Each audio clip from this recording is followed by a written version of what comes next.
I'm Got to with you. do it. Absolutely. I'm with you. All right. So, I mean, that's people. I think that's our World Cup qualifying, our CONCACAF World Cup qualifying preview. Round one. Yeah. Guti, do you have any 50-50s? Yeah, I had this one, man. It's been bothering me for like a long time. So Mexico decides to play all their national team, World Cup qualifiers in Estadio Azteca. And we get it because it's a home field advantage when you have 80,000 to 100,000 people. I get it. But now that it's not 115,000 people because they made it smaller, now that you can't get fans in there for the first round, like, why not let them play in Toluca, which has like the same elevation, smaller stadium? No one's going to be in there anyways. The field is amazing. Like, why not rotate it? What do you think about that? Yeah, I'm with, I think it's a good idea. I think Toluca's even higher in elevation, to be honest with you. Now let's do it. You know what I mean? But, yeah, I'm sure it has to do something with like, Televisa. My bad. Sorry. Oh, yeah, I mean, yeah, probably something like that. What's worse, El PRI or Televisa? I don't know who's stronger, man. I'm sure they're connected in some ways. Yeah.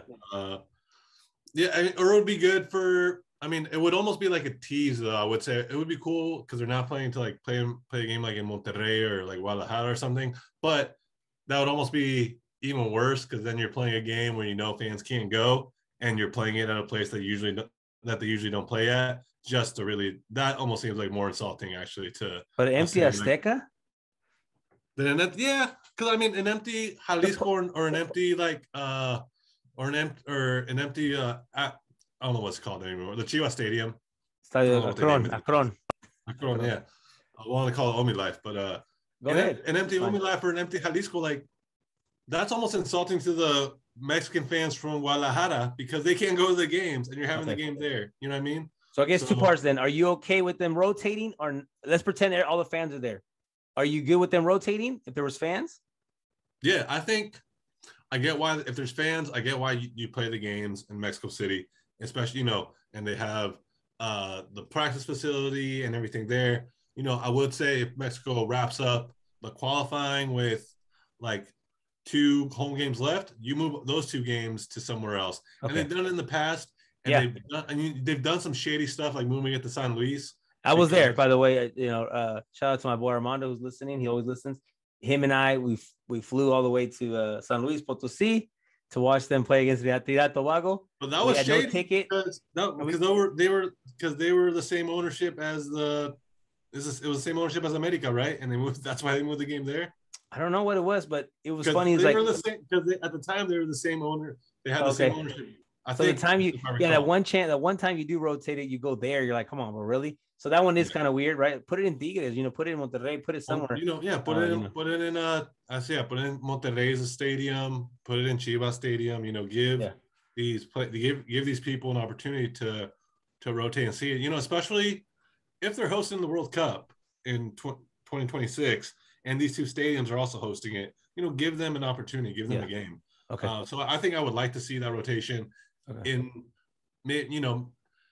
If 1 out of every 4 game was somewhere else, that'd be cool for me. I think, I don't know if you feel this way, but I feel that like Azteca has lost a little bit of that kind of allure that it's had. Maybe it's because they've taken a lot of seats away. Maybe it's because it doesn't seem the fans. I don't know if the fans just aren't into it as much now anymore. But it feels like it's been like a cycle or 2, or maybe just because they only get very excited for like the big games, and maybe the games. Yeah, that's what I'm saying. Like, you play Panama, there's no need to play in Azteca. Like, it seems like the games are just too late now too. They're too late, so you take away the aura of what Estadio Azteca is. That 12 o'clock, bubucelas, everyone yelling la matraca, like the smog.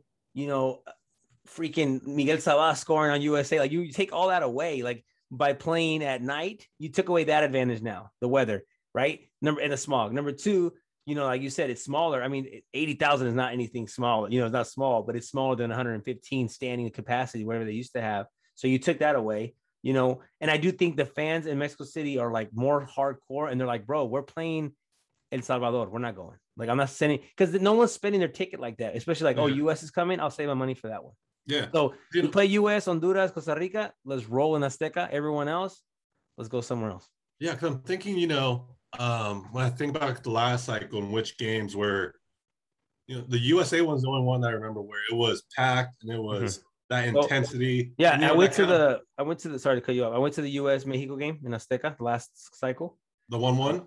Yeah, the 1-1. Bradley scored from like a chip around Ochoa, and then Baila scored. Right. I was at that game, but it was funny because 2 days before they played Honduras and nobody was there, bro. But I was there. I was like, you know what? Even my buddies who flew with me to go watch this game, because we went like 7, 8 deep. I was like, only my friend and I were the only ones to go to the Honduras game because they're like, no, we'll just go to the US one. Like, even people who flew out there were like, nah, bro, like, I'm not wasting my money, time, and going up there to watch that. So, like, that was like, well, you got to stay in the city because you're playing US in 2 days. No reason to be, traveling. But, you could see it. People are like, nah, I'm good. You know what I mean? I'm good. Let me know when you play the crosstown rival, Yeah. And, from that seemed like the only one where it had like that old Azteca feel where it's like it's trembling and they're on top of you. And it's really that vibrantness that, you associate when Mexico plays. And for all the other games, I don't recall it ever being like that. That was the only one that I remember that was earlier, right? It might have been like a 3:00 kickoff here. No, it wasn't that game. Oh no, you're right. Game was, no, it was like a 5:00 or something. It wasn't too late. It was like 3, 5, and you're right. Yeah, exactly. But that was the only one also that was not super late. You know what I mean? That it was like it was like a good time where it was like probably like maybe like 6:00 Mexico time, something like that. So when that compared to like a 9:00 kickoff, it just seemed to kind of get. It just seems like maybe you should play more games out because of that. Because these stadiums, it's hard to fill up 80,000, 90,000 stadium to begin with. That's what I'm saying. So like, play Panama and Guadalajara. Let the Chivas fan, Atlas fan, let them all roll up in there. Play Honduras. You can play Honduras in Estadio Azteca if you wanted to, but everyone else, like the smaller teams that you feel like you could, you should win without having a big fan presence. Roll them out to even the Tigres Stadium. I know Monterrey's going to have the World Cup and let them play there, whatever. But either way, let the fans kind of regionally visit these games. Like let them move around and see it. They don't get to play. They don't get to see any games because all the friendlies are here. So it's like throw them a bone, man. Throw them a bone. You're playing Panama, or you're playing Jamaica. Play it in Monterrey. Who cares? Yeah. Oh yeah, you convinced me. So yes, you've convinced me. I'm with you. So you have the U.S. game in Mexico City. Have like the Costa Rica game in Mexico City. Have the games earlier if you're gonna do that, because I think that's when it really, Yeah, definitely. I think you should put 2 TBAs, or 2, to be determined. Yeah. Like the last 2 rounds. Like we're gonna see where we're at with 4 games to go or whatever, and we'll let you know. And I know like a weekday's a little hard to have it like earlier in the day. I know that the U.S. Mexico game was a Sunday, so it really worked out perfectly to be like, 3:00 kickoff or 5:00, whatever it was, like, but not too late. But yeah, have it Mexico City, have a game in Monterrey, have a game in Guadalajara against against the Canada, against the Jamaica, and give these fans an opportunity to enjoy it too. Because like you said, friendlies aren't going to be played here, or aren't going to be played in Mexico, and so these are really the only chances they have. And so yeah, you sold me. I'm in. I've got you. Ching ching. Right. Yes, I'm in. Play. Yeah.